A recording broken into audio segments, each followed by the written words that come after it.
we have heard innumerable number of stories whenever the topic of integration of princely states into India comes, and especially the states of Hyderabad, Junagadh and Kashmir, and the diplomacy of Sardar Vallabhbhai Patel played a key role in it. And in today's episode, we will be discussing about one of those states and how it got integrated into India and why the issue of Kashmir went to the United Nations. Hello and welcome to the in-depth series section of Drishti IAS. I am Aisha Singh, and in today's episode we will be discussing about the integration of Kashmir into India and why the Kashmir issue went to the United Nations. So first of all, about the timeline, first we'll be looking at the news, then the history of Jammu and Kashmir, then Maharaja Hari Singh's accession to India, what is the story behind it, then the plebiscite in Jammu and Kashmir, how the topic of plebiscite came into light, then Kashmir issue at the United Nations, how it reached there, and Kashmir issue after January-February 1948, after the famous United Nations session. In the end, a prelims MCQ. This topic is of relevance from General Studies paper 1, and that is history.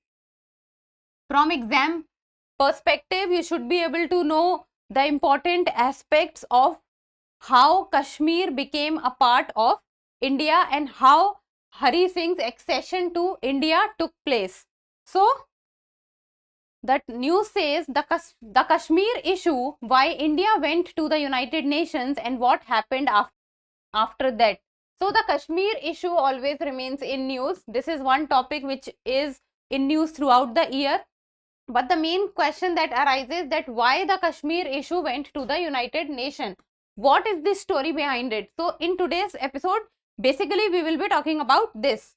So, what has happened is the Supreme Court is hearing a batch of petitions against the scrapping of Article 370 of the Constitution, and Article 370 gives Jammu and Kashmir special status in the Union of India. So now the scrapping of Article 370 has taken place and the special status of Jammu and Kashmir has also been taken away, and now Jammu and Kashmir is no more a state, now it is a union territory, and there is one more union territory, and that is Ladakh. So with Article 370 into the Constitution, Jammu and Kashmir was given a special status. Now this special status gave the power to Jammu and Kashmir to have different constitution as compared to India's constitution. So with Article 370, the Jammu and Kashmir had their own constitution, they had their own different flag, they had their own different citizenship. The Right to Information Act was not in place in Jammu and Kashmir. So there are few provisions like this which did not apply to Jammu and Kashmir because of Article 370, that is the special status to the state of Jammu and Kashmir. But now it is no more there. So first of all, the history of Jammu and Kashmir. So earlier, before India got independence in the year 1947, Jammu and Kashmir was a princely state which came into being in March 1846. And how it came into being in 1846?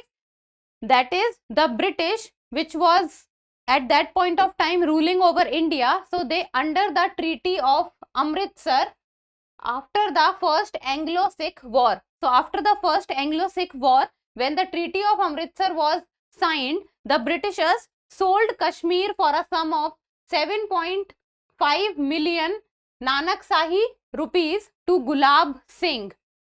So the British gave and the British sold Kashmir to Gulab Singh. And who was Gulab Singh? Gulab Singh was the Dogra Jagirdar of Jammu. So the Britishers sold Kashmir to Gulab Singh. Now, at the time of India's independence, that is around the time of 1947, the person who was ruling over Kashmir was Maharaja Hari Singh. And Maharaja Hari Singh is one of the descendants of Gulab Singh. So Maharaja Hari Singh, who was on the throne when India became independent in the year 1947, what Maharaja Hari Singh did was that Maharaja Hari Singh did not want it either to be part of India or Pakistan. He wanted his own independent state. he wanted Jammu and Kashmir to be independent. So he did not shifted in on either side of India or Pakistan.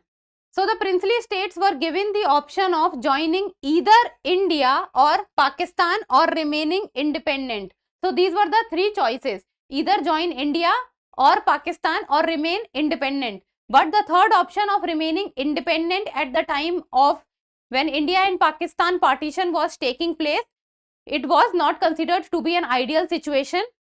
So majority of the princely state, or you can say almost all the princely states, either sided with India or Pakistan. But Maharaja Hari Singh wanted an independent state of Jammu and Kashmir for himself or for the people of Jammu and Kashmir. So he did not went with any of the side. Then Hari Singh chose to remain independent. And then in June 1947, what happened was that during the time of India's independence, there was Viceroy, and at that point of time, the Viceroy was Lord Mountbatten. So this is a fact that during 1947, at the time of India's independence, who was the Viceroy? It was Lord Mountbatten. So Lord Mountbatten visited Srinagar to talk to Maharaja Hari Singh, but that did not happen and they both did not meet each other. So at that point of time also, Viceroy Lord Mountbatten came to know that Maharaja Hari Singh wanted an independent state for themselves. And then came the time of August 15, 1947. At that point of time also, Maharaja Hari Singh refused to take either of the side. He still at the point of time, during the time of independence, he was still on his ground that he wanted an independent state for himself. And he wanted an standstill agreement with both India and Pakistan. So standstill agreement means that the way things are going now, things will keep on going in the same way. So this is the standstill agreement that Maharaja Hari Singh wanted to have with both India and Pakistan. That means the way things are going now, the same way things will keep on going. Like for example, travel and communication services would continue as under the British. So whatever was happening under the British will keep on happening.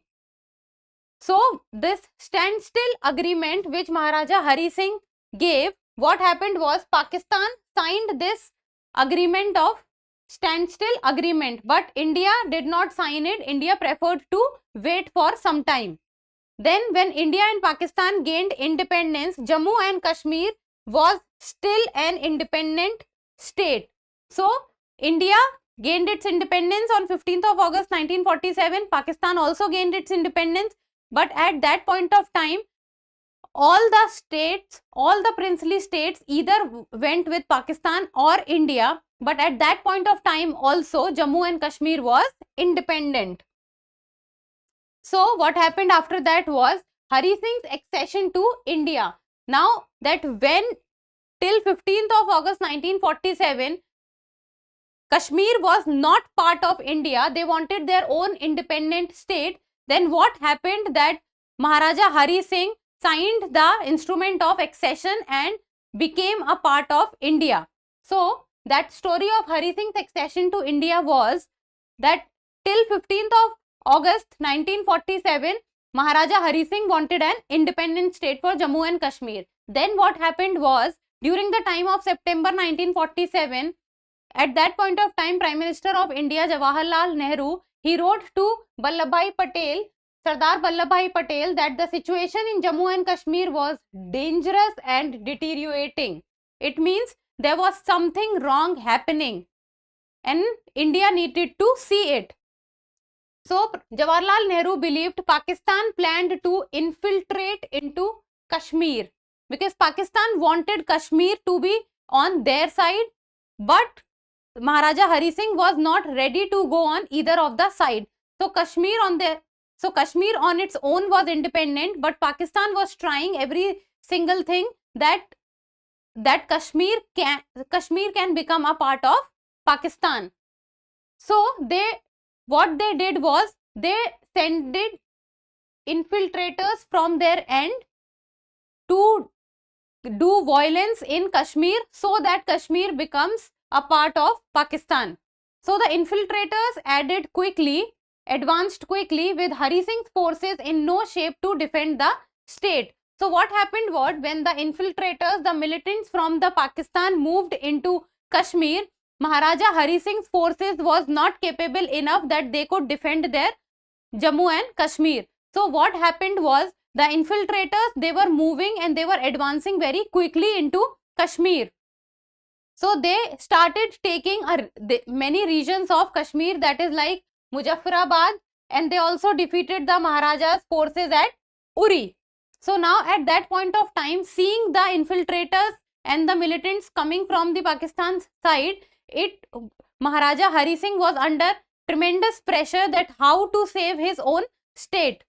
So the advance of the infiltrators had been accompanied by looting and violence. So on its way, the infiltrators was also doing a lot of violence and was damaging the property. Hari Singh turned to the Indian government for military aid. Now at this point of time, when Maharaja Hari Singh's forces were not able to deal with the infiltrators, the only way that Maharaja Hari Singh could think of to save his own state, that is that he needed to go to the Indian government and ask for the military aid from them, because it was only India that could save Jammu and Kashmir from Pakistan infiltration. Then Hari Singh signed the instrument of accession, and it was that without signing the instrument of accession, the Indian government cannot send their forces or military aid to the Jammu and Kashmir. So Maharaja Hari Singh signed the instrument of accession, and the moment Maharaja Hari Singh signed the instrument of accession and agreed to become a part of India, and this is how Kashmir became a part of India officially. So Indian troops then moved into Srinagar and secured its safety from the infiltrators. So this is how Maharaja Hari Singh signed the instrument of accession, and this is how Kashmir became a part of India officially, and this is how the Indian military aid went to Kashmir and they secured the region and safety of the people from the infiltrators. Now plebiscite in Jammu and Kashmir. When Maharaja Hari Singh signed the instrument of accession to become a part of India, so Kashmir became a part of India. Then from where the point of plebiscite comes into the picture, which we keep on hearing on every single day. So that is plebiscite. That is, Indian leaders started firmly that despite the Maharaja Hari Singh's accession to India, as soon as peace was restored in Kashmir, a plebiscite would be held. So what happened was that Maharaja Hari Singh signed the instrument of accession, but there were certain clauses in instrument of accession also. And one of the point that was there, and to which the Indian government also agreed, was that as soon as peace would be restored in Jammu and Kashmir, as soon as Jammu and Kashmir will be at a normal state and peace would be restored in Jammu and Kashmir, the plebiscite would be held. Plebiscite means that the people of the state, the people living there, will vote whether they want to be a part of India or Pakistan. That people living in the state will give their accession. So for Indian leaders, plebiscite was important to settle the Jammu and Kashmir question once and for all. So the plebiscite issue was there, that whenever the peace would be restored in Jammu and Kashmir, plebiscite would take place. But the problem till now is that peace has never been restored in Kashmir. There has always been, the ceasefire violations has always taken place in Kashmir, and the state, or the now at present the union territory, has never been on peace. So when Junagadh, which was a Hindu dominated principality ruled by a Muslim, acceded to Pakistan, a plebiscite had settled the question in favor of India in February 1948. So plebiscite also took place in Junagadh, and because of which it became a part of India, and Junagadh was ruled by a Muslim. So what happened was, this also raised the question in the minds of the other nation, that if plebiscite takes place and the people of the Kashmir did not vote in one's favor, then what will happen? And this is how till now the plebiscite which was about to happen when the peace would be restored in Kashmir had not taken place till now since the time of 1947. And plebiscite in Jammu and Kashmir was never achieved because peace was never restored in Jammu and Kashmir. Then Kashmir issue at the United Nations. How the Kashmir issue actually reached the United Nations? We all know that there is some United Nations resolution which we read on newspapers that the Kashmir issue is being talked about at the United Nations. Now we will know that how the Kashmir issue reached the United Nations. So Indian forces in Kashmir had made significant military gains. And this was at the time when the infiltrators from the Pakistan side has entered the Kashmir and they were disturbing the area. Fighting was still on and fear of spilling over Kashmir into Punjab was very high, because to stop the infiltrators, the Maharaja Hari Singh's forces of Kashmir was not equipped well. So to do that, Maharaja Hari Singh had to take military help or military aid from the Indian government. So at that point of time, the Viceroy, which was Lord Mountbatten, he advised involving the United Nations into the issue of Kashmir. So the topic or the issue of United Nations was involved there, and it was Lord Mountbatten who advised the involvement of the United Nations. And on January 1, 1948, India decided to take Kashmir to the United Nations.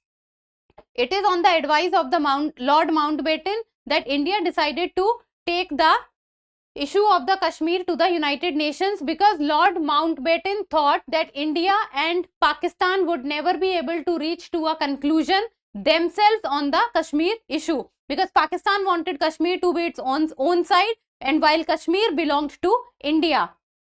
India's contention at the United Nations, what India said to the United Nations was, on the issue of Kashmir, Pakistan's infiltrators were occupying parts of Jammu and Kashmir which had legally acceded to India. So Jammu and Kashmir had legally signed on the instrument of accession to become a part of India and must be asked to leave.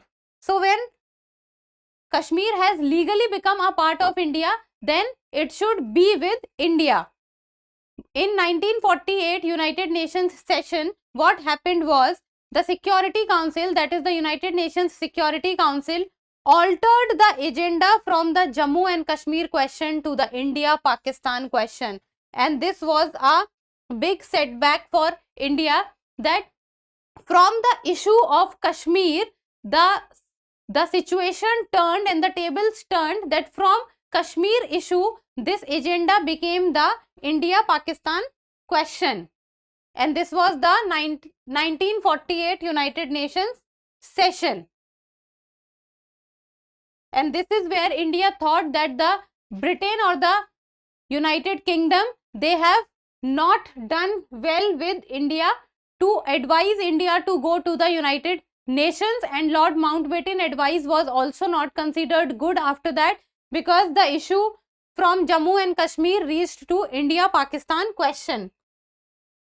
Then Kashmir issue after January-February 1948, that is the United Nations session. After that, Article 370, that is Article 370 was included in the Constitution of India on October 17, 1949. And this Article 17 gave Jammu and Kashmir the special state in the Union of India. Special status. The special status gave certain powers to the Jammu and Kashmir. Like for example, they can make their own law, they have their own citizenship, they have their own constitution. Right to education and right to information did not apply there, and the Constitution of India also did not apply there.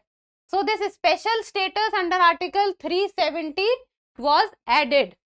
And if we talk about the Constitution of India, then the Indian Constitution was adopted by the Constituent Assembly on 26th November 1949, adopted and came into force on 26th January 1950. So it was adopted in 1949 while it came into force in 1950. So this was about the whole issue.